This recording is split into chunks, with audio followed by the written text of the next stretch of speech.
Good evening, ladies and gentlemen. Welcome back to round 7 and 8 of the BFBS Armed Forces Virtual Racing Challenge Season 4, if you can believe it, here at Snetterton, all the way down in the virtual recreation of Norwich in Norfolk. My name is David Christie, and of course, joining me back in the booth after having a lovely week's holiday, although I definitely don't think it was a holiday for him, we welcome back John Knighton into the commentary booth. John, welcome back, and of all the weeks you missed, you had to miss that absolute blinder at Donington.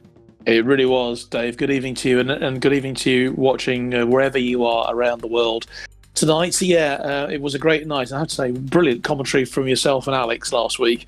Really putting myself in the shade. But it was a terrific couple of races, wasn't it? And I must say that the likes of Stuart McFadden, Will Fuchs, Matty Chambers, and also Chris Pawley, really showing what they were up to, and Ryan Martin, of course, showing what they were up to last week in those two terrific races.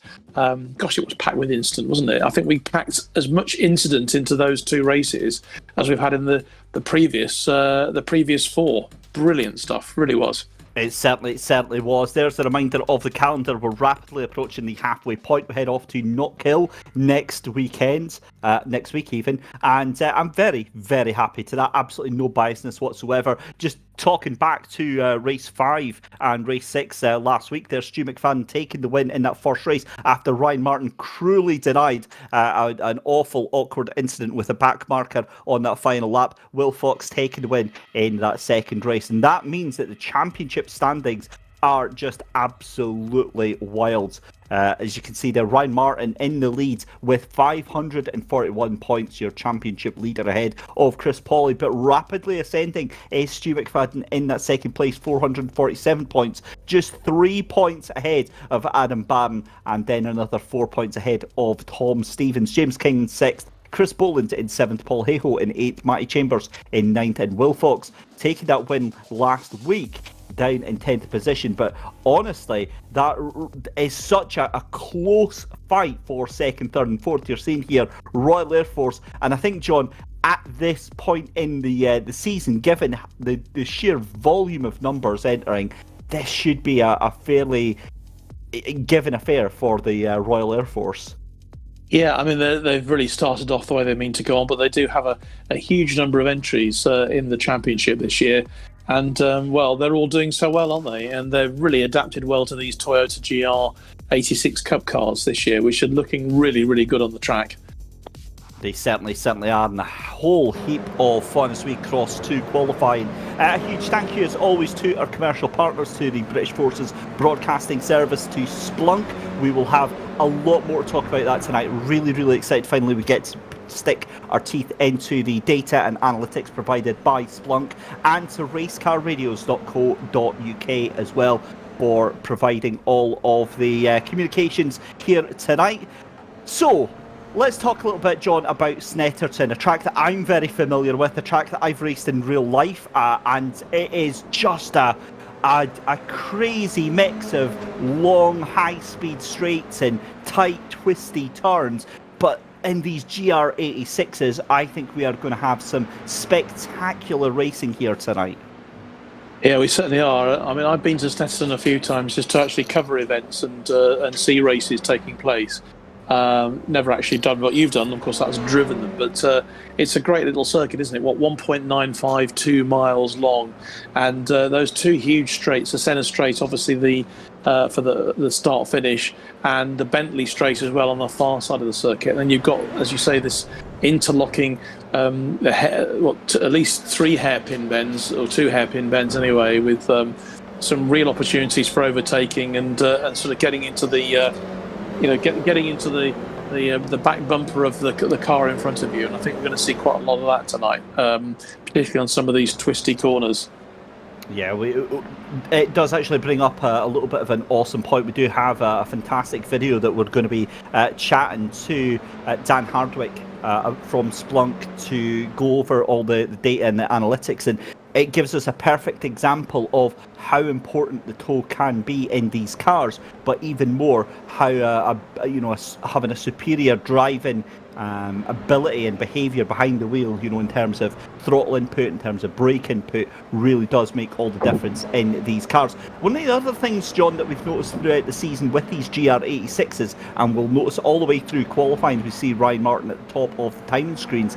The rear end of these cars very, very happy to go out, and quite a tricky little car to handle. Yeah, very much so. And it's almost like watching rallying sometime with these controlled drifts around. But it's very different in competition, obviously, when they're racing against each other compared with at the moment when they're in qualifying, trying to get the fastest possible time. I think it's really interesting.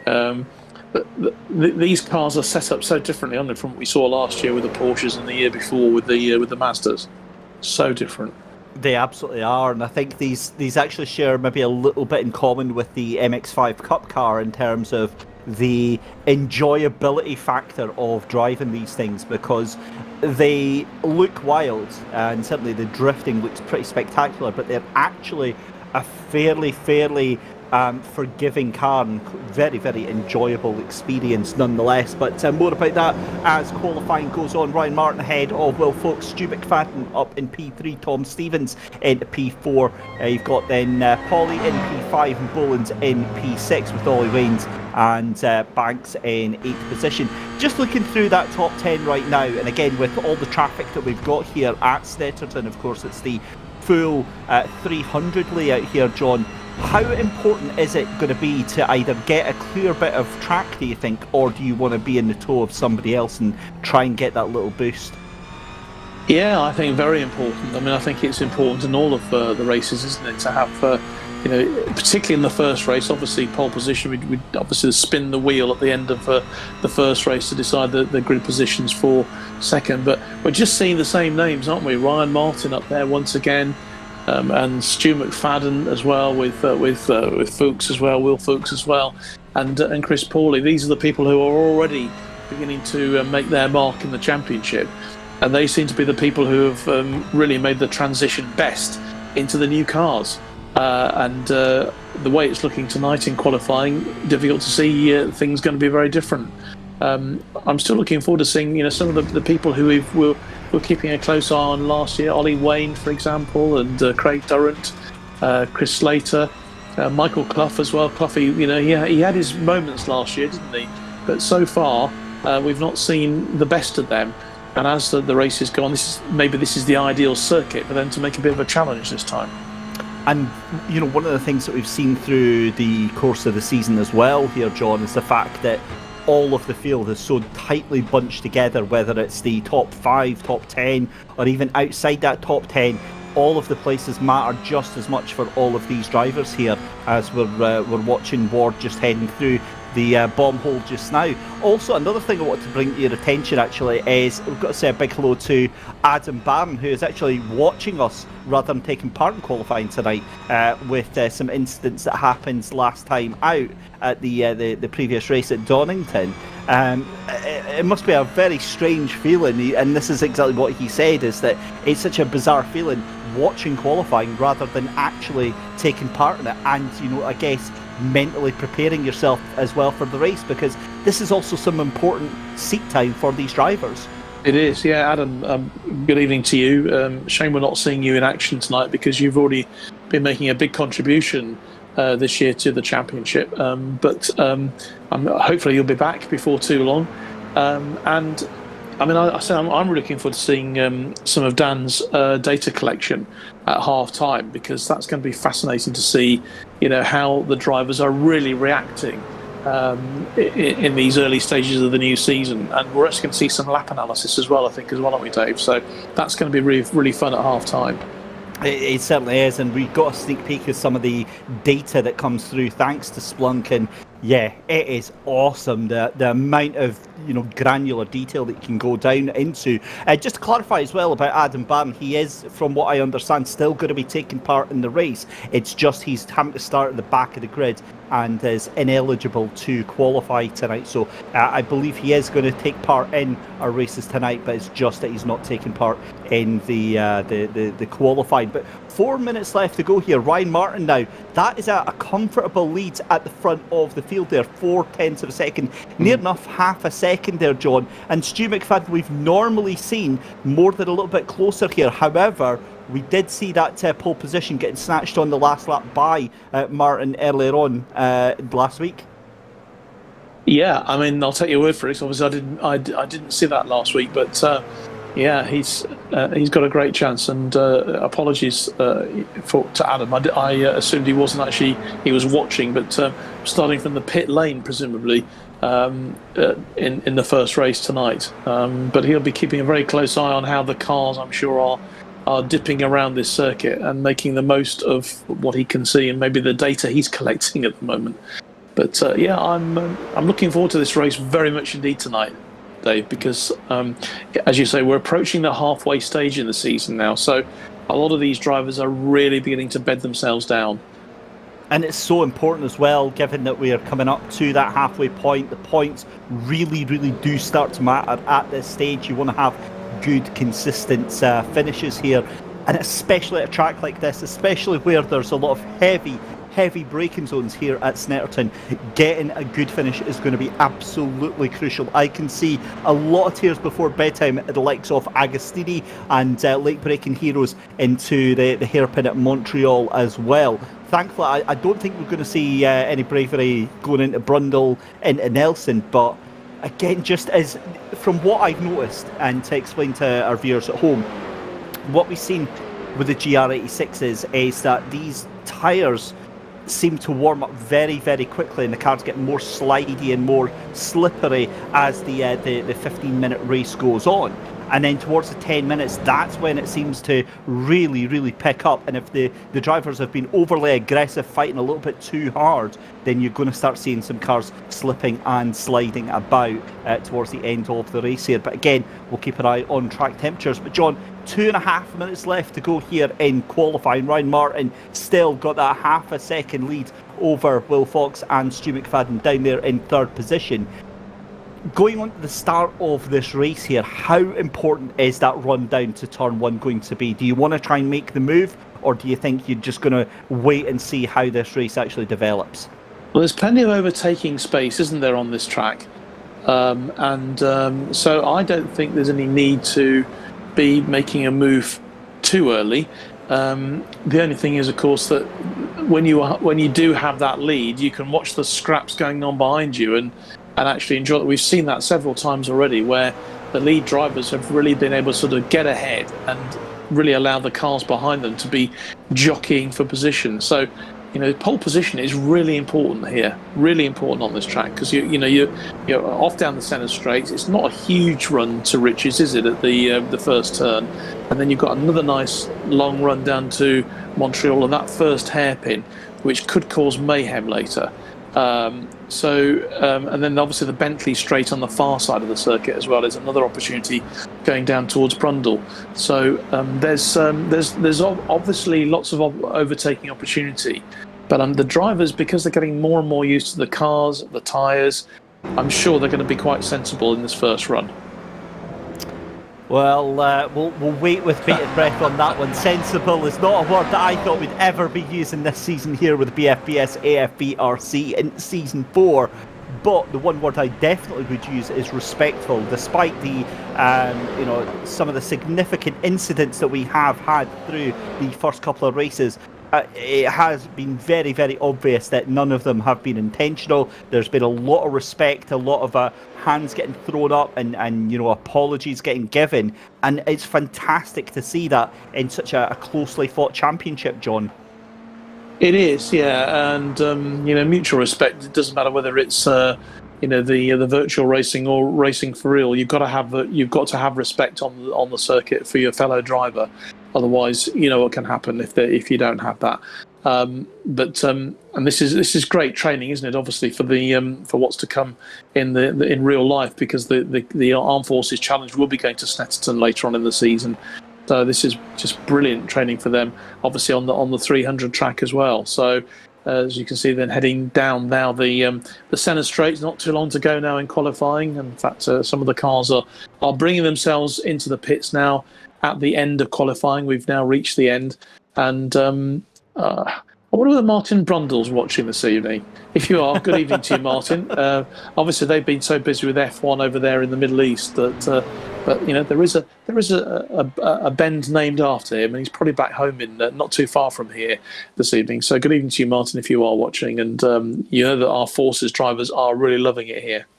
Yeah, they absolutely are. And also, talking of which, we do have to notice that Ryan Martin, yet again for the second week in a row, taking it out of the bag.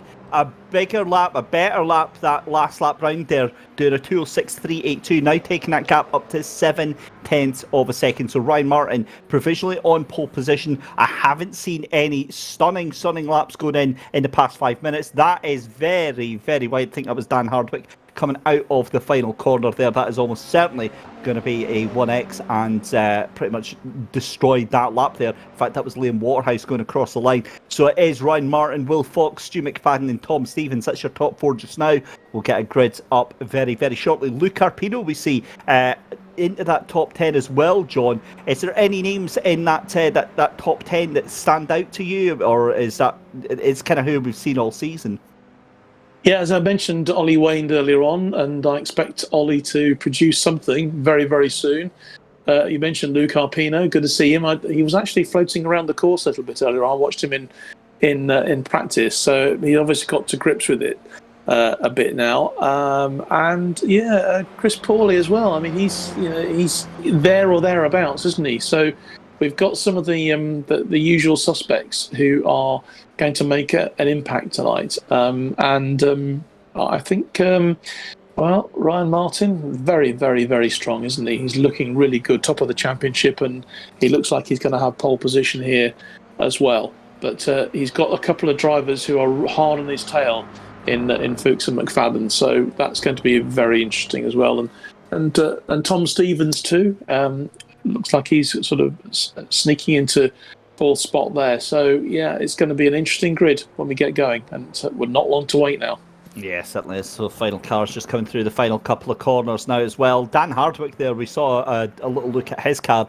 I've got to be honest, that is a beautiful looking livery on that car. I love that hexagonal honeycomb design that's on the side of that car, and then you've got the colours at the back as well. A lot of effort and a lot of branding time gone into making these cars look as great as possible. And again, that just shows how seriously, John, that the drivers are taking this championship. Absolutely. It's great to see our BFBS logos emblazoned across all of the cars this year. You know, make no apologies for that. Great to see the BFBS name up there among all the other worthy members of the people. Anyway, we've got the starting grid, the lineup. Yep, let's take us through the starting lineup for our next race of the championship. Ryan Martin on pole position alongside Will Fox. You've then got Stu McFadden alongside Tom Stevens on row 2, Chris Pauly on row 3 with Chris Boland, Ollie Waned and Jez Banks on row 4, Luke Arpino and Craig Durrant in row 5. Then it is row 6 of Liam Waterhouse and Chris Darnell, 11th and 12th place respectively. Dan Berris is going to be on row 7 with John Finch alongside him.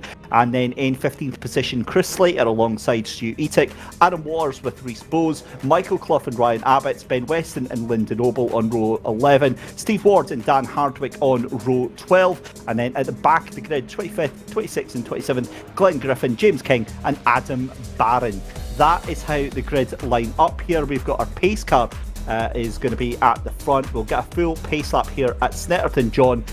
But again, now the nerves starting to build a little bit here. In fact, sorry, it's a standing start. Do you know what it was? It was Stu McFadden's car there. I mixed that up for some reason with the pace car. I'm getting old. We'll let that one slide. He's popped back anyway, so he's there now. We had a missing car. It looked like we had just a car on its own at the top. I didn't think they're having a rolling start for this one. Here we go. No, it's standing start then. The lights come on the gantry bridge and we are away for race number 2. And that's a little bit of a connection problem there for Will Fox, but he gets the jump. Ryan Martin with a terrible start there. And Will Fox already off into the lead of the race there. And it looks like that's Tom Stevens who's got the hold shot as well up into turn 1 here. And this is going to be a wild start there. Ryan Martin going to be ruining that mistake there, but they're all safely through turn number 1 on the brakes, then down into Montreal for the first time there. And this is going to be one of the flashpoints. It's going to be having to be so patient on the brakes, so patient on the accelerator. They come out of Montreal. It's still folks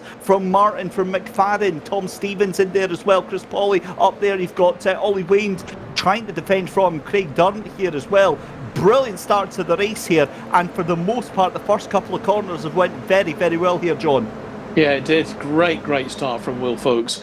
He really was on the money straight away. I think Ryan had a few grip issues, didn't he? He seemed to be, his tyres were smoking right at the beginning, and that certainly cost him. But he's pulled himself back. Stu McFadden hardened his tail, and Tom Stevens there too, sort of as they're heading down the Bentley Straight now, although the first time into Brundle and then back out again. So and I think they're now into sort of the bomb hole, aren't they, around Nelson into the bomb hole. So they're coming around to complete the first lap here. But it's a really good start from Will Fox. Delighted for him. Great start for him. Yeah, beautiful stuff. That's them actually just coming out onto the Bentley Straight just now, because it's the 300 layout. That's them on their way down to Nelson and to Brundle. Folks still ahead of Ryan Martin, just 1/10 of a second. That was a bit of a move there from Finch in that 12th place car. He had a look there. You've got all hell kicking off in front. You've got Chris Boland and Tom Stevens. Craig Durrant gets that position there from the now 9th place car there of Jez Banks. So this is a brilliant start to the race for Jez Banks, getting himself up into that top 10. Now they're way coming across the line very shortly for that first lap here. That's Chris Pauly. What a first lap here. This is going to be a very intriguing race here, John. It is indeed, crossing as the start-finish line for the first time then on Senna Straight. But it's Will Fox who has the lead. It's very close, nothing between him and Ryan Martin and Stu McFadden. So this is going to be a real close call in the top 3. Oh, and who's gone wide? That looks like Martin has grabbed the lead back from Will Fox. Fox just going really wide there. That's cost him a place at the moment. So Martin grabs back the lead. He was there obviously right at the start on pole position, but he's taken that lead back. And Stu McFadden is right on Will Fox as well. So really everything to go for, but any slight error and that's what happens.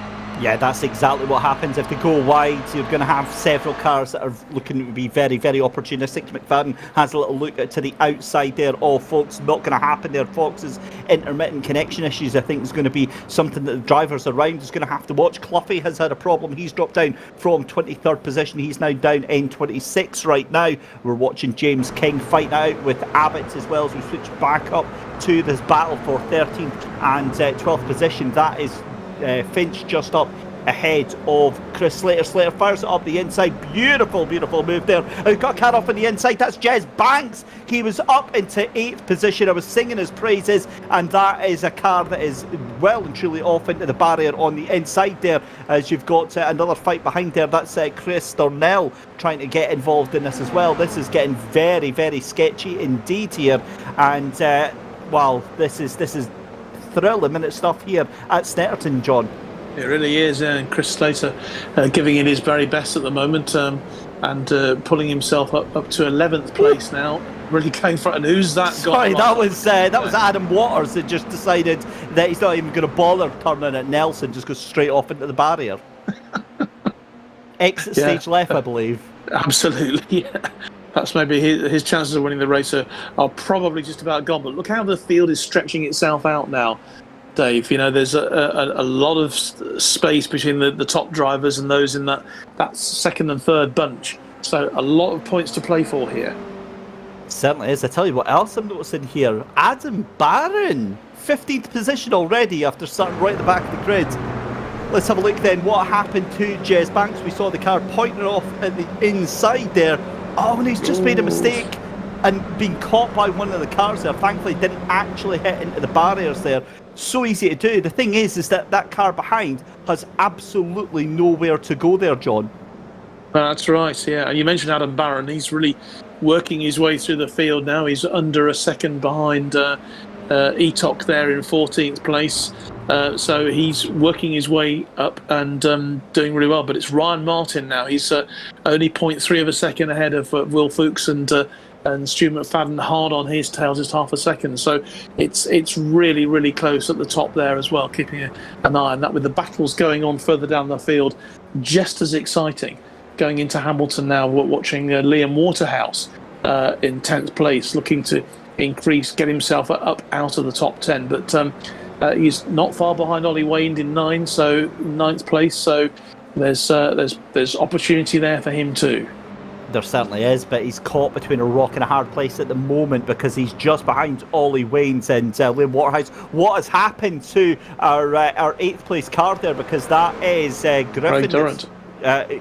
Yeah, sorry, it's Durrant that's fallen all the way down, but also I was also seeing Glenn Griffin is now gone well and truly off track, so I think he's now back to the back of the grid there. I wonder if he has hit the barrier at some point. I think that's through about the second third of the circuit here. Back with Liam Waterhouse now though, because look at Chris Slater, he fancies having a go at this as well here. The fascinating little battle here. You see the number 90 car having to defend from Chris Slater. You've got John Finch behind there and Chris Darnell as well, as we cut back up to our race leaders. Now Stu McFadden has dropped off from this group here. Yeah, he's down to 3rd place, isn't he? And he has dropped off. So maybe a little issue for him. Maybe had a bit of a spin or a tyre issue. But Martin and Fuchs there now have got themselves a good little lead, but it's very, very close. In fact, neck and neck, isn't it, between those two? They've swapped places, but then swapped back again. Martin grabs the lead back. So tight between those two. Yeah, that was Ryan Martin outbraking himself going into Montreal. It was Fuchs that got the cut back there. They did go side by side. It was a drag race coming up to that next left-hander, but it is still Ryan Martin that keeps the lead of this race. However, that now does bring Stu McFadden right back to this battle here. And again, it's thrilling stuff, because look, there's Chris Pauly and Bolland just behind as well here. So really, as that was very, very wide there from Stu McFadden, I'm wondering if he's maybe pushing those tyres a little bit too hard here. Yeah, it looks like it. I mean, it's not the first time he's gone off, is it? Onto the grass, and the tyres don't like it. They're all, within track limits at the moment, but they're all going off on those corners. Heading down Bentley at the moment, which is a great little straight, isn't it, to see as they now head down towards Brundle on the bridge.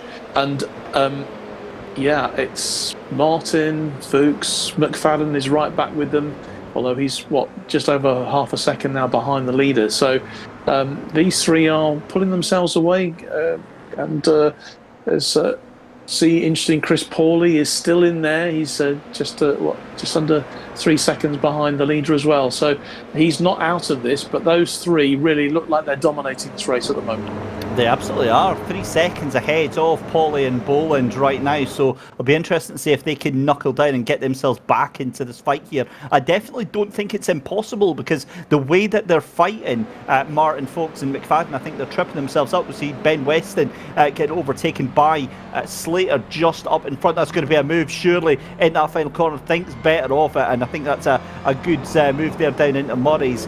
Gets back onto the power, and we'll have to rethink about how we're going to do that, because that was almost certainly never going to work, because that car has to turn in to that final left-hander at some point. We're back with this battle then for 1st, 2nd and 3rd. You saw very briefly there the battle for 4th, 5th and 6th right behind Chris Pauly, Chris Boland and Tom Stevens here. We're well past the halfway point in this first race of the evening here at Snetterton 300. Ryan Martin leads Fuchs and McFadden, but it's still that battle there, and McFadden again outbrakes himself, locks the brakes up and gets sent back into the clutches then of Chris Pauly and Chris Boland. He's going to have to get a move on here, because the pace is starting to ratchet up here, and I think Fuchs is now just waiting, biding his time. You can see Adam Barron now up in a P10. Hang on a minute, that lad started at the back of the grid and is now up into P10. I know we've been focusing on the top 6. But that, for me, right now, is one of the standout drives of this race so far. Yeah, it's been superb. I mean, he obviously came from nowhere, didn't have any sort of qualifying, but he's really getting to grips with this course at the moment in car number 5 there, Adam Barron. Great racing from him. Can he pull himself even further up and challenge Ollie Wayne? He's about 5 seconds behind, so that's going to be quite difficult for him. But really holding his own now in that top 10 position, and he's ahead of Chris Darnell, of course, as well. So we'll keep a very close eye on how that's going. But that's a real battle between those two just at the moment for that 10th place.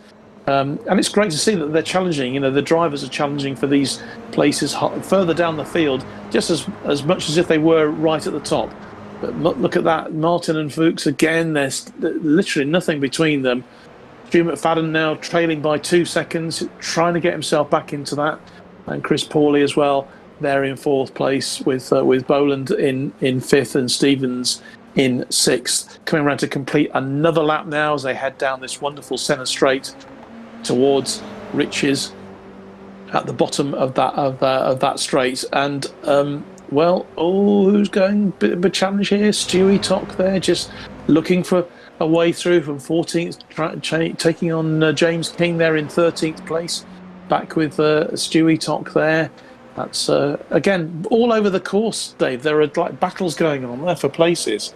And they're just as important to all of these drivers as if they were in the top 5 or top 10. Even if you're fighting for 20th position, it means just as much to these drivers. That's what I love about this championship. So many little fights, toe-to-toes going on right now. As we said, we're watching Stu Etic. Another driver we actually have to watch, the driver behind him, is in front of him, is James King. Now, he is in a similar position, Adam Barron. He also started on the back of the grid. And another driver that's just absolutely tore through this field here, up in a P13. And what the two of them will be looking in these final 2 laps, now granted it's going to be a tall ask to do, but we've obviously got that reverse grid. They'll be keeping, I would imagine, one eye on that. But as it is, Ryan Martin in the lead of this race ahead of Will Fox there. That gap now probably the largest it's ever been. It's up to 0.4 of a second, although it's starting to come down a little bit again now. But I do wonder if that's now Ryan Martin starting to eke out that advantage. We did see him struggling for grip earlier on, but I definitely think Stu McFadden has maybe seen the best of that car right now. Yeah, and a few little connection problems for Will as well, I think, who keeps disappearing off the screen. But yeah, he is hanging on in there. Is he just biding his time, I wonder? Because they've now burned off Stu McFadden, haven't they? And who's that who's gone off there? Linda Noble. Come on, Linda, get yourself back on the track there. We need to get you back into the race for Mission Motorsports with car 101 and 101. So get yourself back into the course there. But Ryan Martin still has the lead. Fuchs in 2nd place with McFadden. And we are with Ryan Martin. Look at them. It's absolutely neck and neck now. There's a real challenge going on here. And can Will Fuchs get his way through? Well, he can't at the moment. Ryan Martin is just holding his position. But look at that. They are so tight. Well, a mistake from either of them, and that's going to let Stu McFadden in. Yeah, it really is, as we see Jez Banks taking over Stu Etic then for the battle for 14th position. I tell you what, folks, is playing a blinder right now. The way that he is driving that car, he is forcing Ryan Martin to really hustle that car and possibly try and overheat those tyres there. As well, folks said, 0.2 of a second right onto the back bumper. But have a look at McFadden now. He's 1.7 seconds back there. We're going to be on our penultimate lap here. I think we'll probably start the last lap this next time by as they go down into the right-hander then at Augie's. This is going to be on the run down to Williams as well. That right-hander that sets him up for the Bentley straight here. Beautiful exterior shot here. This is the real money shot right now. This is the big battle that is going on for all of the pennies right now. Ryan Martin then just ahead of Will Fox. They're going to be moving over to the right-hand side there. Fox is going to be waiting to see what Martin does. I wouldn't be surprised if he doesn't do anything this lap here, John, and actually tries to wait for that final lap. Well, it's almost like there's a tow rope between the two, isn't there? It's so tight. I don't know. I think Will take any opportunity that he thinks he can grab.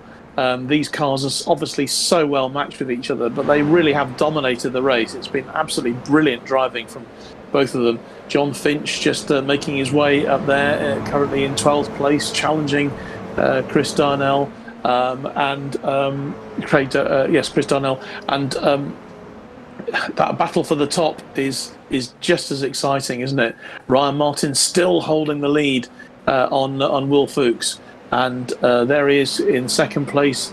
The gap just slightly increasing at the moment, so maybe Fuchs has missed his opportunity, Dave. Yeah, it is very, very slightly, but I think that will come back here because Martin seems to have, issues with really pulling that car in and getting traction out of the corners. Stu McFadden now 1.5 seconds. This is almost certainly, I imagine, going to be the final lap of this race here with Ryan Martin in the lead there, Will Fuchs in second place. For me, what you have to watch here, John, is if you watch Fuchs's body language, he sets the corner up beforehand. He'll maybe move to the right and it sets a left-hander. He'll move the car to the right and then move the car to the left, get that inertia in his favour, get the body roll in his favour. And it's all going to be coming down to these final couple of corners here. It's going to be through to Augies and then into Williams. It's all about how we get that Bentley straight set up, but that was a poor corner there. Look at the pace that Fuchs gets out of there, brings that car back up to about 0.2 of a second, and this is going to be the run down the Bentley Straight. This is going to be the final run that we get from this race from our two leaders. We've got side by side further down as well, James King and Chris Darnell fighting out. That's 11th place now for James King. What a drive from those two, 10th and 11th place respectively from the back of the grid. That is unbelievable. But have a look at this, trying to go right the outside as well. Fuchs gets the inside line, clips the curb there, keeps the foot in, and that is going to drop him all the way back there. Stu McFadden now has the run on Will Fuchs. This is now going to be a battle for second place. Ryan Martin can streak off into the sunset, but what is going to happen with that battle for second place? McFadden is looking all over the back end of Will Fuchs right now, coming down to Murray's for the final time, but it is going to be Ryan Martin who will take the win. A very well deserved performance there. Will Fuchs in second place there. It's going to be Stu McFadden in third, Chris Pawley in fourth, Chris Boland's in fifth, Tom Stevens is going to come across the line in sixth place. Luke Arpino flew under the radar there up in the P7, and can we just say it's great to see Craig Dunn actually getting a good solid points performance this season, because it has just not gone his way so far. Ollie Wayne is going to come across the line in ninth. Adam Barron is still 100% my standout driver of the day. What a finish though. James King ahead of Jez Banks just at the line. Chris Darnell, you've got John Finch, Sue Etic in there as well. But John, that was a fantastic opening race. It was, and it was also incredibly disciplined, wasn't it? A hugely well-disciplined race there. Those leaders, they led from the front, did Ryan Martin and Will Fuchs, but it was terrific stuff. Really great racing, and that's the sort of racing we want to see. Tight, tough. It could have gone either way, but there was no stupidity, no daft mistakes there, and I was really impressed with all the drivers there. Did really well. And Stu McFadden, maybe he thought he had a chance then on that last bend when Will Fuchs just slightly had to just pull himself over and just got slightly caught on the corner there. But in the end, I think Ryan Martin deserved that win because it was a terrific race. But again, I think you made some great points there about really good performances, from James King, Adam Barron in 10th place, James King 11th, to go from basically nowhere to get just inside and just outside the top 10. Really great driving. Certainly was. Round 7 then comes to an end. We'll have round 8 coming up very, very shortly indeed. We'll go through the results. We'll go through how it all finished. We'll also have a chat, as I said, to this man here, Dan Hardwick, and go over a little bit about all of the in-race overlays that we are going to have access to over the next couple of rounds, thanks to our data analysis partners over at Splunk. But it's always a huge thank you to yourselves at home for listening, to watching, and to taking part in this as well. Huge thanks to our season partners, to BFBS, Splunk, and to racecarradios.co.uk. Let's have a quick look at the reverse grid wheel then. Let's give it a spin and see who we've got, and we'll find out who's on pole for the next race. And it's a top 11 reverse grid. That means that from the back of the grid here, John, James King is going to be on pole position, and I believe Adam Barron is going to be in second place. That is unbelievable for the start of the next race here. Well, that actually is due reward for their fantastic efforts in the first race, isn't it? To produce the sort of race they did. They've been well rewarded with first and second place. It certainly is. Well, let's take you through the final results then for that first race of 2 here tonight. It was a race win for Ryan Martin in the number 85. Will Fox finishing in P2. Stu McFadden in third place with Chris Pawley in fourth. Chris Bolins in fifth. Tom Stevens finishes in P6. Luke Carpino in P7. Craig Dunn in P8. Ollie Waynes in ninth. And then Adam Barron finishing in 10th place. It's your pole sitter for race 2. James King making up for lost events in 11th position. Jez Banks finishes in 12th. Chris Thornell in 13th. John Finch finished in 14th position. Stu Etic in 15th and Chris Slater in 16th. They were involved in a manic battle all the way through the race there. Rhys Bowes in 17th. Ben Weston finishes in 18th position.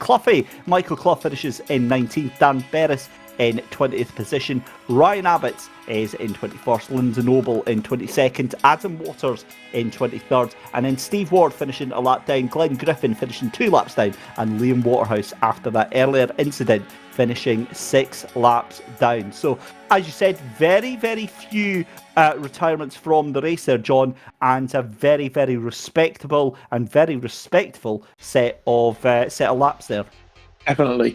And I'm just really excited about the next race because you mentioned, obviously, James King now in pole position, Adam Barron second, Ollie Wayne, therefore, third, and Craig Durrant fourth.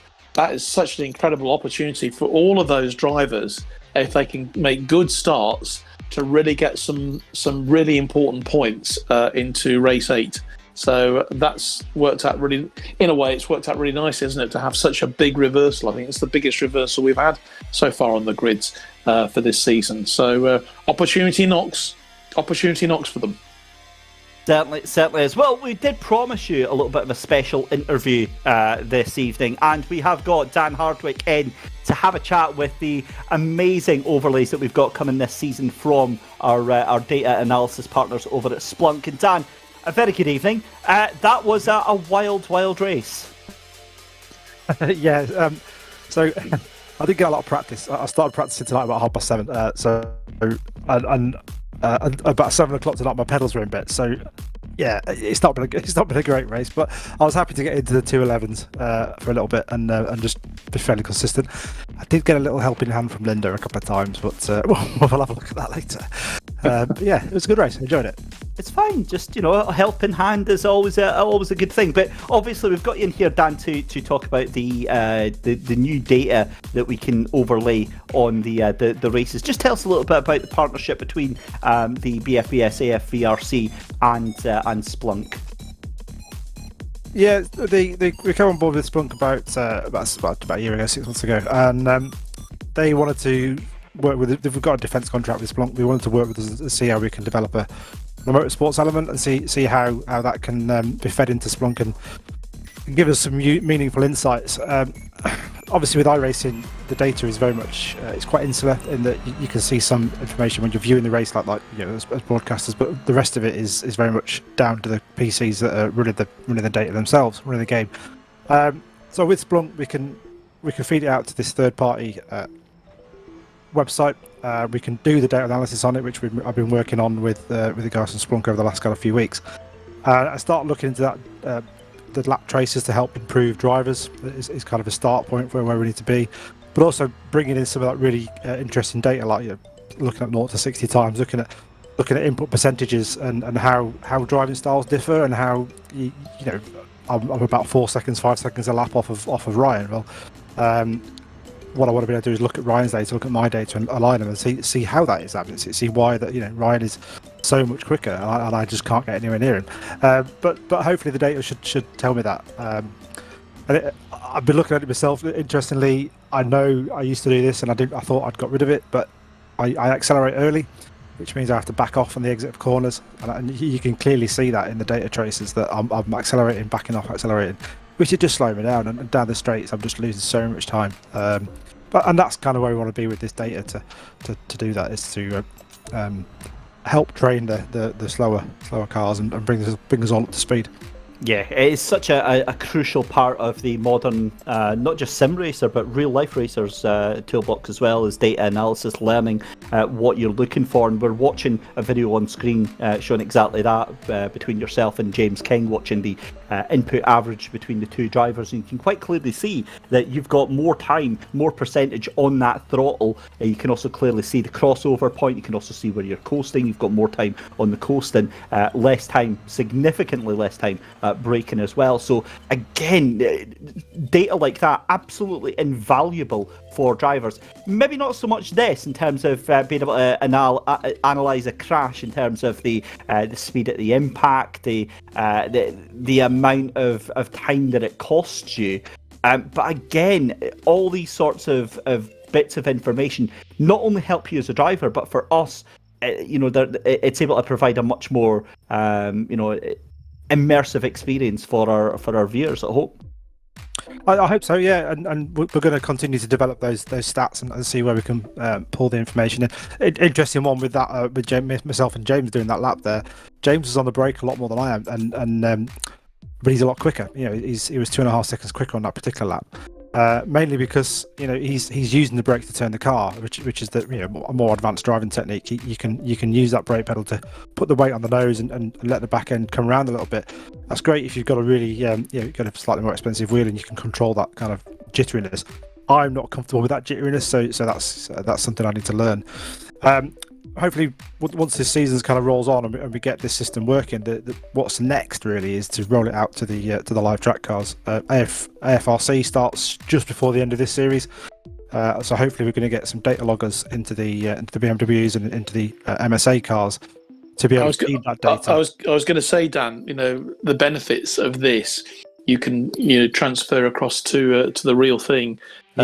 And you'll be obviously at Snetterton, so honestly, being able to analyse the data from circuits that you're going to be competing, during the summer is going to be absolutely invaluable, isn't it? And the other point you just made earlier about the late braking, we know that the Toyota GR86 is, the back end does like to come round a bit, doesn't it? So that late braking is clearly helping. Yeah, and it'd be interesting to look at Ryan. I'm gathering Ryan's data today as well, so it'd be interesting to see what his sort of percentages are. And I imagine his will be similar to James, is that he's using the brakes to help steer that car a little bit. The accident one you mentioned will be really useful as well when we get out onto track. Being able to alert the team immediately that there's been an accident. We can see that spike in the G-forces and alert the team immediately there's been an accident. Not only the team, but we can feed that out via SMS or via another message system, email or Discord, and let other people know. So if we've had a fairly serious accident, we can see the impact of that, what sort of speed loss we've had, and what sort of forces were involved, and we can get perhaps a bit more of a heads up on what's going to happen with that accident. Even if it's just to run into the barriers, we can still see where the car is on track and be able to expect it coming in with some damage. So yeah, it's going to be an exciting journey over the next year, and see where it goes. So yeah, hugely beneficial to everybody. Great work, and congratulations on the work that you're doing with Splunk. It's fantastic. Thank you. And Dan, just going back to tonight, race 2. Again, a wild race one. What can you take away from that first race and sort of improve on in that second one? I think I was getting braver on the brakes with that. So, like I say, I've last week I raced on my clutch pedal as a brake pedal. This week I'm back onto my load cell. And I was getting faster as the race went on, getting braver into kind of Brundle. Brundle is the one. I think some laps I was about a second quicker than I was on the previous laps. It's just balancing that brake pedal, balancing the steering, and making sure that it's not going to spin around on you, because Brundle into Nelson is a really tricky pair of corners. But yeah, it's just come through practice.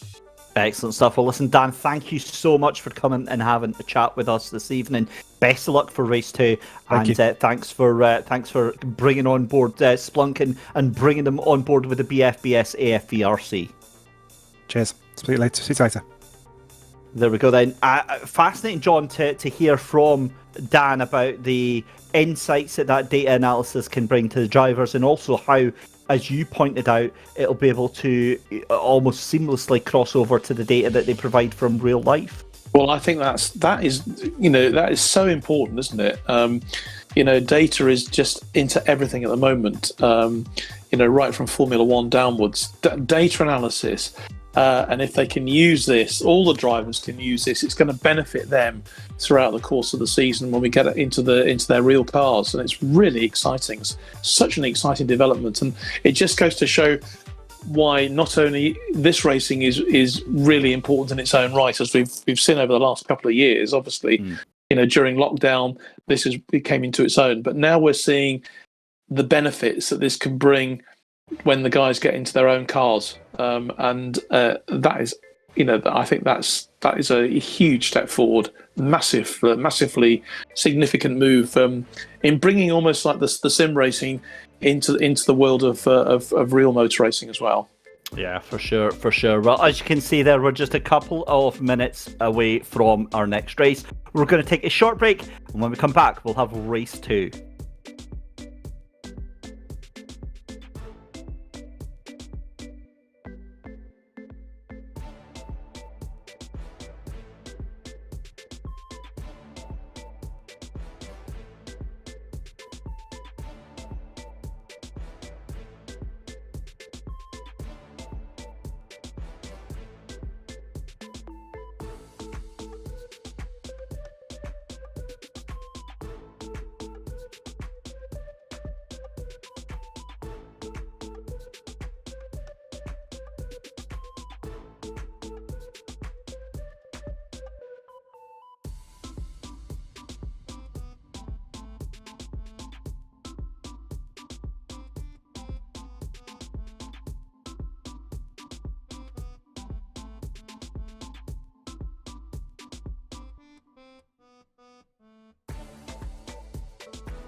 Welcome back, ladies and gentlemen, to another race here for the BFBS Afvrc Season 4.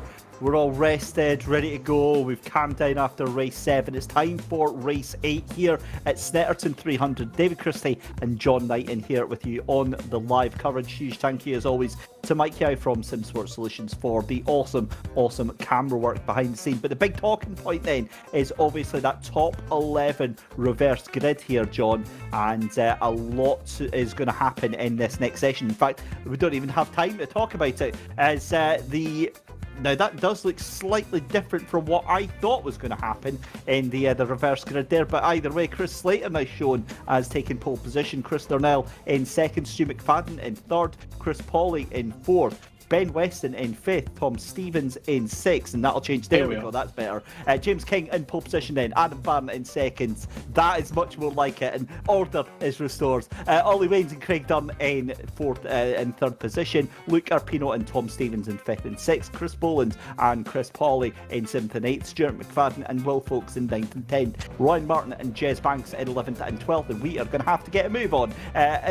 Chris Darnell in 13th and 14th with John Finch. They've then got Stu Etick alongside with Chris Slater, Rhys Bowes and Ben Weston. Michael Clough is in 19th, Dan Berris in 20th, Ryan Abbott in 21st, 22nd for Lyndon Oval, Adam Waters in 23rd, Dan Hardwick in 24th, Steve Ward, Glenn Griffin, Liam Waterhouse. Let's go racing. I am never going to do it that fast in my life again. Great start from James King. And we've got an absolute belly. 5 cars wide here at Snetterton. All behind there. Stu Etick involved in there. You've got James King, Adam Barron, Craig Dunn and Ollie Wayne all trying to go 4 wide into the corner. There's chaos and carnage already. Ollie Wayne and Tom Stevens caught in that. And that is chaos, and that is what we thought was going to happen in race 2, and there are the virtual thousands and thousands and thousands of pounds worth of damage there. Cars rejoining back on the track in a horrible way there.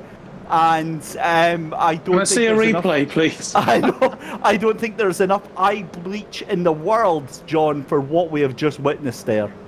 What that has done, of course, it's meant that the leading cars with James King, Adam Barron, Luke Arpino, and Will Folks. Look at Will Folks is back up there. It's going out, and Ryan Martin to 6th, with Chris Spoland into 5th place. That means that all those cars will build up a huge lead now going into the first lap.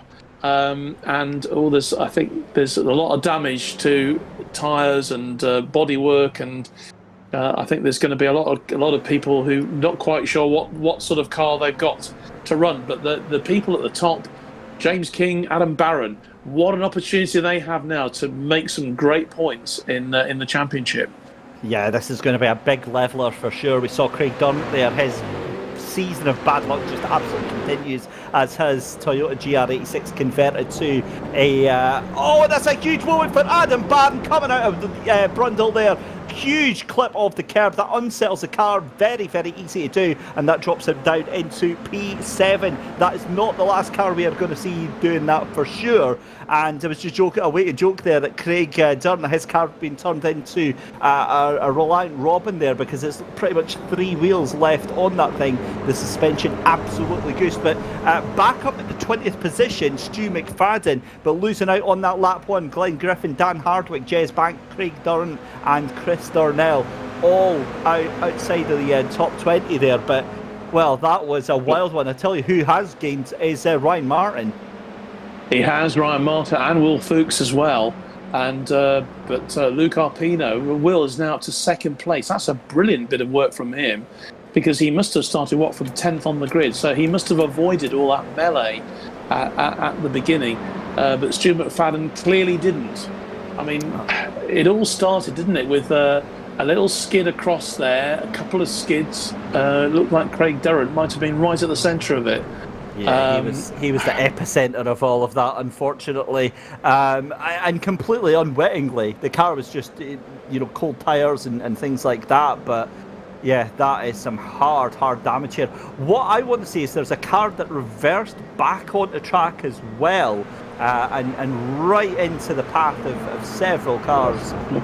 It was absolutely brutal. I think it was that car, the golden coloured car, just on the right hand side. A picture here, just fires it into reverse and comes straight back onto track. And well, yeah, there you go. That is the aftermath of one of the messiest starts I think that we've seen so far this season.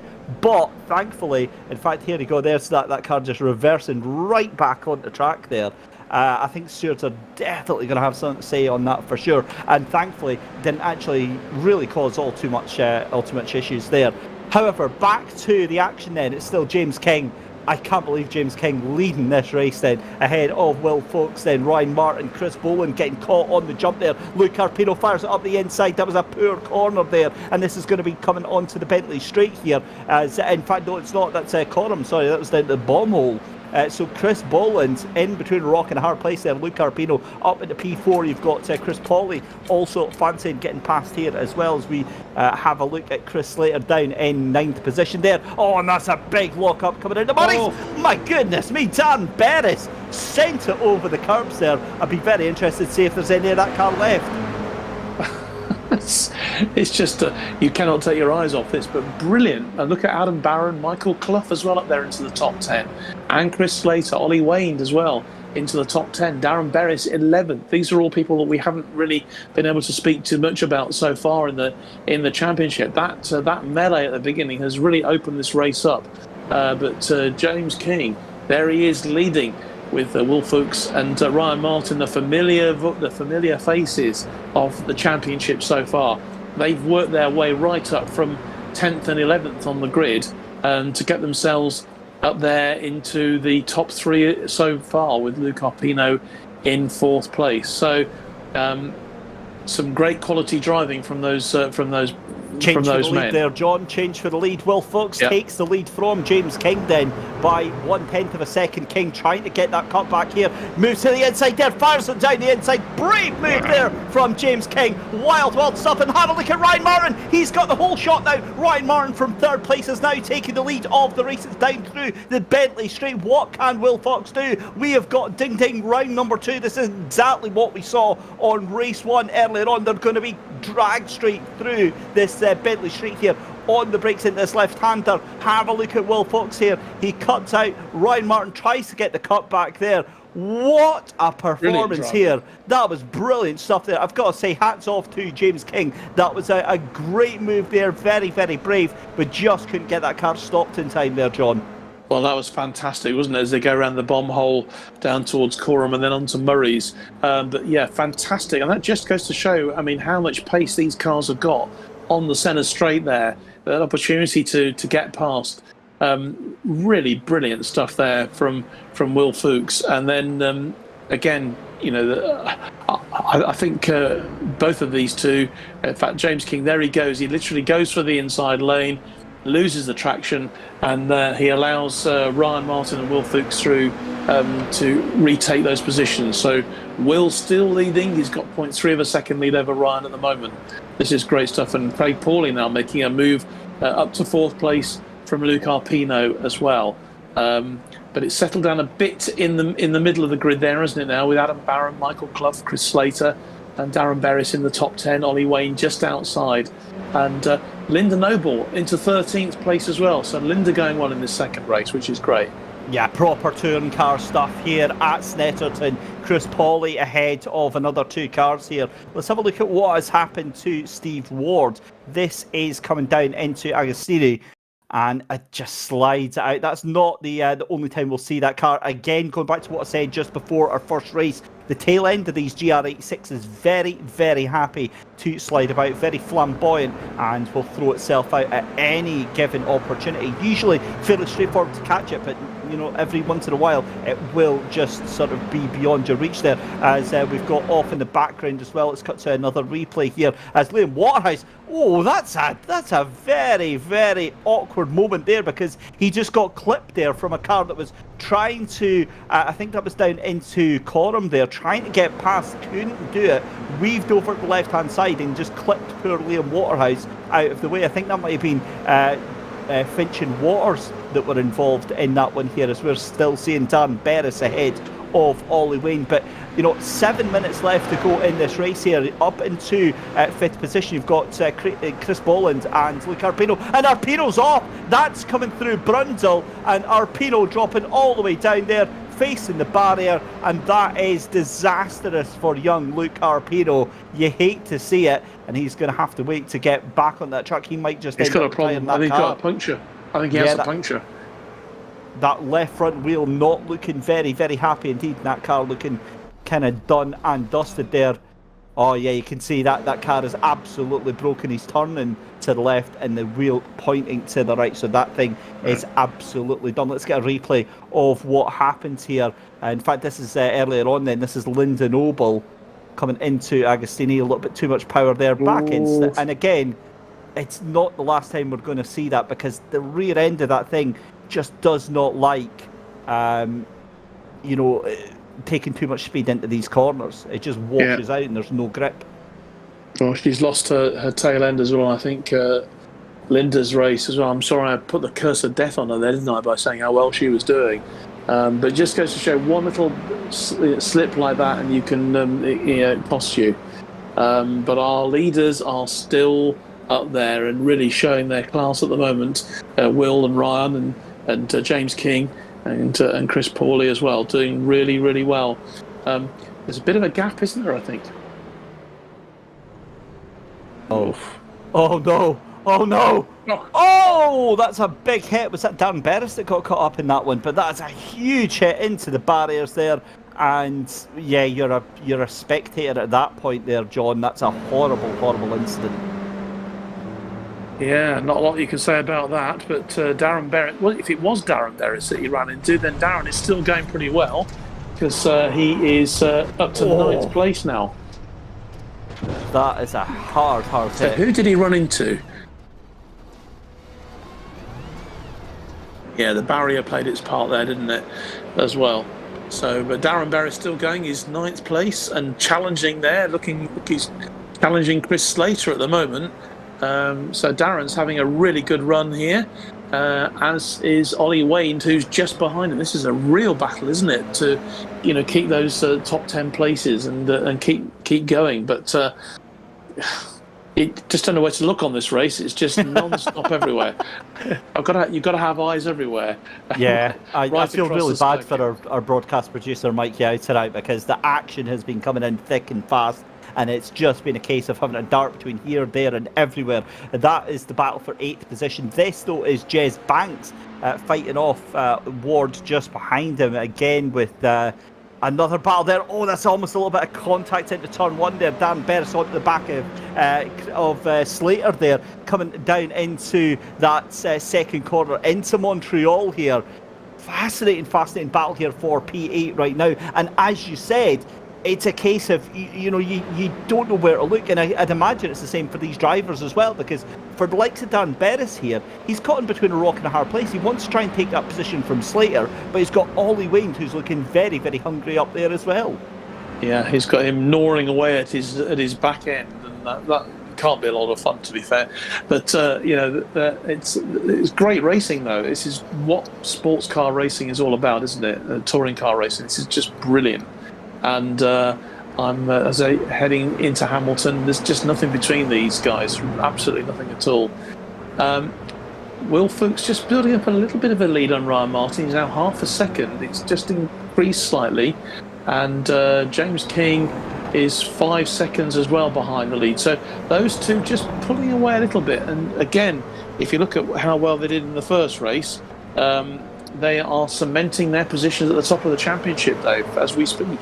Yeah, that's exactly what's happening. Just notice Tom Stevens having an instant. He's dropped down 3 positions down in P15 right now, just ahead of James Banks. But this is the battle still for 8th position there. You've got just up in that 8th position right now. Chris Slater still trying to hold on from Dan Beres right now as they come through Coram, through into the bomb hole. You've got Ollie Waynes waiting, poised like a ninja, trying to take advantage of anything that happens between these two up in front as well. Through that right-hander, then it's down into Murray's to start another lap. We've done 13 minutes out of 15, so we are very, very shortly going to be coming up to our final lap of the race here, John. And yet again, it has just gone in the blink of an eye here. I'm just trying to steal that wonderful line from Alex last week, like a scolded cat on a hawk-tin roof, but I haven't been able to find a suitable place to put it just yet. But I made a note of that comment last week. Absolutely superb from if you got any more of those, Alex, let me know, please, because we'll try and slot them in. But we will credit. You will be best friends with him. He has got tons of them. But have a look at that, Dan Beres having a look right the outside of Chris Slater. Here comes Ollie Wayne as well, trying to make some hay here, but it's not going to work. The two of them side by side. To Ollie Wayne is going to have the outlined. And what has just happened with Will Fuchs there? Because Ryan Martin now side by side. There was a half a second gap there, so we've now got 2 battles. This is incredible stuff coming Ryan up. Martin's got through. But Fuchs has the inside line, so Martin is going to have the outside there. So we're picture in picture. So Ryan has to duck back into second place. This is incredible action here, and we've got just 50 seconds left. I think this might be the final lap of the race here. I'm not sure it's going to be very tight. It certainly was very, very tight on the first race here. And given that we had that accident here, John, I just don't know if we're going to have time to sneak another lap in.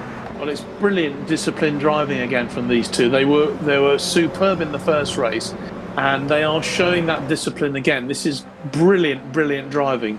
You can't really pay enough compliments to both of them, because it just needed a little slip from either of them, and James King would be reaping the benefits back in 3rd place. But these two have been absolutely sensational. They really have. Oh, that was wild stuff here. Picture in picture, though. We'll come back to that in a second. We've got 5 seconds left. I think that's it. It's going to be Will Fuchs to take the lead. But here comes Ryan Martin. He's on the charge. It's going to be side by side. It's going to be a photo finish. Who takes the win? It's going to be Will Fuchs by 3/1000ths of a second from Ryan Martin. That is incredible. James King is going to come across the line in 3rd place. Chris Pauley in 4th. Chris Boland in 5th position. Here's the fight though for 8th and 9th position. Dan Beres and Ollie Wayne. Wayne gets the position right in the line. Ollie Wayne takes P8 from Dan Beres. Chris Slater, after a last lap incident, got forced wide on that fight. He loses out that 8th position. Can you believe it? 10th position. It's then Abbott in 11th. I have not seen a final lap like that in quite a while there, John. That was absolutely sensational driving. Really brilliant from the top two there, and then just down the field as well. Great to see the likes of Michael Clough there in 7th, Adam Barron in 6th. When you bear in mind that Adam, didn't have any chance to do any qualifying today, I think that's some great. You mentioned you thought he was probably your driver of the day, and I think he's probably just cemented that, hasn't he? Yeah, I absolutely. I'm stunned at the gaps that are there. Great to see Glenn Griffin after that lap 1 Stramash still finishing the race. Stu McFadden though retiring. That is going to be a huge championship talking point throughout the remainder of the season here, John. But a wonderful race from everyone involved here, and for me that's one of the standout races of this season for sure. Oh, definitely. If not for the last couple of years. When you have racing like that, you just cannot take your eyes off it. It is just sensational. And the guys, should take a huge amount of credit for that, because, again, they showed tremendous discipline, didn't they, going into those last few laps? It could easily have gone, in a different direction, but it absolutely didn't. I think we've got Ryan Martin waiting for a chat. Hopefully we're talking to Ryan very, very shortly, because it's been a brilliant day's another fantastic week for both Ryan and for Will too. And I don't know about you, Dave, but it's getting more and more exciting every week. It really, really is. It'll just be a couple of minutes before we let you loose, John, onto all of the drivers to see what they've got to say for themselves. But a quick final question.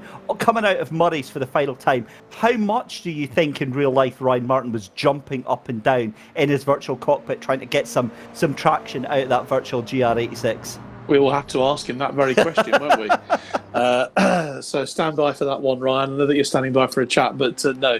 Here's the full result. Wow, look at that differential. Will Fox taking the win from Ryan Martin, and the gap, the official gap, classed as plus 0.000. Now, I'm presuming that makes that a dead heat, but giving it to Will Fox there. I have never seen anything as close as that. James King in third position, Chris Pawley in fourth, Chris Boland in fifth, Adam Barron again, good recovery drive there in P6, Michael Clough into P7, Ollie Waynes in P8, Dan Beres in P9, Chris Slater finishing and rounding out the top 10, Ryan Abbott's in 11th, John Finch in 12th position, Liam Waterhouse in 13th position. Let's just also take note that that's a top 12 lockout for the RAF. Tom Stevens in 14th position, 15th place for Adam Waters, Jez Banks in 16th, Steve Ward in 17th, Linda Noble in 18th position, 19th place was Stu Eatick, Craig Dunn into 20th position, 21st is Dan Hardwick, then it's Chris Darnell in 22nd, Luke Arpino in 23rd after that last lap incident, Rhys Bowes in 24th, Ben Weston finishing one lap down, Glenn Griffin finishing one lap down, and Stu McFadden retiring 6 laps ago. Oh my good lord. Well, it's time, John, for something that I know you're really eager, because I know you cannot wait to hear from them. So let's bring in Ryan Martin first of all to have a chat with you and see what he's got to say for himself, John. Oh, good evening to you, Ryan. We're just getting our breath back after that. Goodness knows what it's been like for you tonight. Oh, but I was just talking to James King about the turn 1 incident in race 2, and we were just looking at it, and I think we could count 9 cars pointing the wrong way. So yeah, like you've obviously watched the whole thing unfold, and race 1, like I was just under stress the whole time. I thought Will was going to just do something silly, and then he almost did at the chicane at the end of the race, and then but absolute chaos. Absolute chaos, isn't it? But again, it must be fun to watch. Oh, terrific fun to watch. I mean, goodness knows what the repair bills are going to be on those cars. I hate to think about it, but you know, you and Will have produced some terrific driving tonight, and actually some incredibly disciplined driving as well, because all it needed was a brief mistake from either of you in both of those races, and your races would have been done. So congratulations to both. But tell me, Ryan, you are just taking to this like a duck to water this year. This car, when I first got told it was going to be this car that was going to be used, I committed to jumping in the GR86 official races, and the race that was actually active that week was Road America, and I just drove. It was the fixed setup, so the car feels completely different now with a decent setup on it, but at the time with the fixed setup, I realised it was that much fun. You can really throw it around. I think Will, maybe even Stu, both have a bit more raw pace in race, but I think it's just a little bit more consistency from myself. I think, correct me if I'm wrong, I think Stu didn't finish that race. I think he got caught up in the turn 1 madness, but I think they've both got a little bit more pace, but I seem to be able to drive this car and get it into the right place at the right time, thankfully. Now, tell me, we were speculating in commentary that possibly you were bouncing up and down on your rig to try and get a little bit of extra pace at the end there. Can you confirm or deny that? Well, I thought coming at the last turn, I was like, I'll give it a go, but I'm not going to be anywhere close.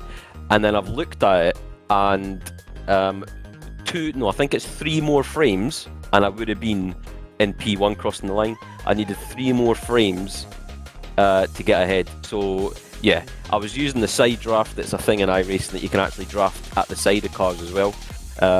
Was able to get a little bit of speed going, but yeah, I think he must have got me by.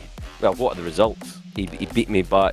Well, it actually says that it was 0.000 of a second that he beat me by. So it looks like we got the exact same race time. Well, that 3 frames sort of equates possibly to 3 1,000ths. Well, there you go. That's how close it was. But I'll take the 96 points. I don't mind. I'll take the 96. I'm sure you will. And actually, you mentioned Stu McFadden, who I think Stu's going to join us in a minute. And things did not go well for him, and we'll get his take on that very shortly. But Ryan, congratulations on a terrific night, because obviously, you won the first race, you won race, and then you've obviously race 7, and you've come second, albeit by a hair's breadth, literally. Very, very small margin there. Absolutely, but great for your points, and obviously for the RAF team, top 12 places going to the RAF, and it's certainly cementing your positions there at the top of the championship. So we'll look forward to seeing you next week, and thanks a lot for joining us immediately afterwards. You can get your breath back now. I'll try. I might have to go have a lie down, but yeah, cheers for tonight, and hopefully again I'll be able to speak to you next week if I get a decent result. So yeah, take it easy, have a good night, and I'll hopefully speak to you in a week's time. Absolutely. Well, let's bring James in now. James King. James, it's been an interesting evening for you, hasn't it? And we've sort of got you down as one of the drivers of the day, really, because you had to start, obviously, I think from the pit lane, didn't you, in the first race? But a very, very good performance then, coming third in that second one. Yeah, it's about as much as I could hope for, really. I mean, the pace of the guys at the front is unbelievable. I might be one of the old dogs in terms of iRacing here, but yeah, those guys are unbelievably fast. So I was just happy to be able to hold on for, not instantly lose the position straight away. Even getting to have a little bit of an attack on Will when he passed me. But yeah, no, it's actually been a really good round. Yeah, the reverse grid change was a bit of a help to you, but you held on there, despite all the melee that was going on that first lap, and we'll be hearing very shortly from Stu McFadden about what it was like to be stuck in the middle of that, because that's obviously cost him this evening. But from your point of view, it's a great track, isn't it, Snetterton? And there's such a lot of opportunity for overtaking, such a lot of opportunity when you're in cars like this to have such close racing that we've seen tonight. Oh, absolutely. I mean, Snetterton is one of the tracks I've been fortunate enough to take a race car around. Not in anger. I got to do a track day at the end of 2021 in a team car. Although a Peugeot 306 is a bit different to a Toyota GR86. But yeah, the racing these cars provide is phenomenal. And like you say, a big track like this, you've got plenty of opportunity for a bit of drafting. And keeping close to each other, and there's a lot of space as well. So, you're not too fussed about the tiniest little incident costing you all the time in the world. You can make it back. And we were hearing at the interval from Dan Hardwick about the data collection that's going on and the lap analysis, which not only is going to benefit you and all the rest of the drivers throughout the course of this championship, but also when you get into cars, into the real thing, later on next month and into the summer, this data analysis is going to be so helpful, isn't it? And that's a real step forward this year for this championship. Well, absolutely. I mean, data is massive. My own experience was the race of remembrance at the end of 21. I did my first stint, and I was, quite far off pace, which was a bit to be expected as I was still obviously a novice. But I went through the data with an engineer, and I knocked 4 seconds off my lap time, just from spending 20 minutes, half an hour going through, looking at the corners and apex speeds compared to one of the other guys in the team, all that sort of stuff. And the fact that we're developing this system. I mean, Dan's doing some phenomenal work with it, and I'm really excited to see where he can take it over the next few months. Well, I think we're all excited to see that now. That's going to be reflected in your, not only for the rest of this season, not in this series, but also when you get into the cars for real. James, great to talk to you. Congratulations on your performance this evening. Really good recovery from you, and we wish you all the very best for the next rounds of the championship. Let's bring in Stu McFadden then. Stu, a mixed evening for you, shall we say, because things went pretty well in the first race, obviously getting a third position there. But what on earth happened at the start. You were so unlucky to be mixed up in the middle of that. Yeah, it's just sometimes the way it goes, unfortunately. Sometimes you have really good luck, as I said last week, where I lucked into it, and it was, and then sometimes you don't luck into it. I've kind of learned not to get annoyed. Well, obviously I'm annoyed, but not to get too hung up about it, because it could be easily be Ryan next week. But yeah, I think someone just lost it. I think a couple of cars lost it, going on memory. And then I honestly just got clipped by the tiniest of margins. And that really was your race, wasn't it? Because there was too much damage to the car. Yeah, I just got a meatball, as we call it, or like a pit repair flag. I don't know why my voice keeps breaking. I do apologise. Yeah, it was just I was way home at the weekend. Sorry, so I never had much time to practice. Here comes the excuses. So yeah, I was a bit underprepared going in. Well, not reflected in your first race. I mean, goodness me, you were third fastest in qualifying, and then you got the third place in the first race tonight. So you might be a bit unprepared, but there's not a lot you can do about an instant when you're kind of mixed up in a melee like that. Yeah. So don't be too hard on yourself. Yeah, I just want to be P1 all the time. Dave knows me too well. I just want to be first all the time, and sometimes that can't happen when it doesn't happen, I get a bit unhappy, but it's still good fun. Had a really, really good race with the guys. Once again, this league is like so much fun to be in. The admins do an absolutely fantastic job of everything. You just click the green button to race, and then everything else is taken care of. So big shout out to the admins for making it so easy for us to hop in and have some fun on a Tuesday evening. Absolutely, it's good to hear. And we've been talking about the data analysis that Dan Hardwick's doing, and I'm sure you're going to benefit from that later on in the season too, as everybody is. And it's just going to make such a huge difference to everybody, and everyone is therefore going to be improving their own lap times and their own performance, which can only make for more exciting racing. Yeah, 100%. If everyone's within, if we've got, instead of the like 4 or 5 cars we've got up the front now, if we can have 10, that just makes the competition so much better, because there's so many people that could just pop up into P1, and then it makes it's a bit stressful for us during the time as we're driving, but when you look back in the evening you get excited because you're like, wow, that was like so much fun. Especially, I think, what was it, last week at Donington, when I think it was, what's his name, Ryan just pipped me to pole by a tiniest amount. I think we were like half a second ahead of everyone else, and that was just like, wow. We've been messaging each other through the week, and you're like, wow. He messaged me the day after. He's like, I still can't believe the pace we pulled in quali. So yeah, it's good fun for everyone. Everyone's so like friendly with each other as well, which makes it good. Well, that's right. Well, you only have to look at the winning margin was it was almost a dead heat, 3 1,000ths of a second tonight. I think Ryan was telling me earlier. It's insane. That goes to show. Anyway, Stu, thanks ever so much for your time this evening. Well done, and I'm sure that you've got a whole week to put that car back together again. It's going to cost you thousands, but you know what? It's well worth it. Let's hope not. Great to talk to you, Stu McFadden there, and bringing us to the end of our interviews. But some interesting insights tonight, Dave. I'm sure you'd agree on what's been a brilliant night of racing.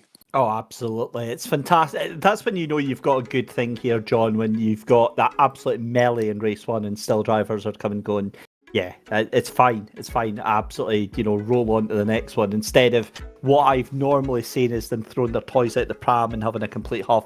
They are absolutely just rolling with the punches, ready to take it again and get going back next week. And of course, next week we are all changed. We are off to my neck of the woods. Can you tell I'm a bit excited? We are off to Knockhill for rounds 9 and 10 of the BFBS Afvrc, the Armed Forces Virtual Racing Challenge. It's a huge thank you to all of our commercial partners, to BFBS, to Splunk, to Racecar Radios, to yourself, John, for joining me again here in the commentary booth. I think you're not with us next week. It'll be Alex that's in the commentary booth again, stepping in as super sub. A huge thank you to Mike Yao behind the scenes for Sim Sports Solutions, and a huge thank you to yourself at home as well for watching tonight. We hope you've had an absolute blast, because we certainly have. We'll see you same time next week for Knockhill. Until then, have a wonderful week. Take care.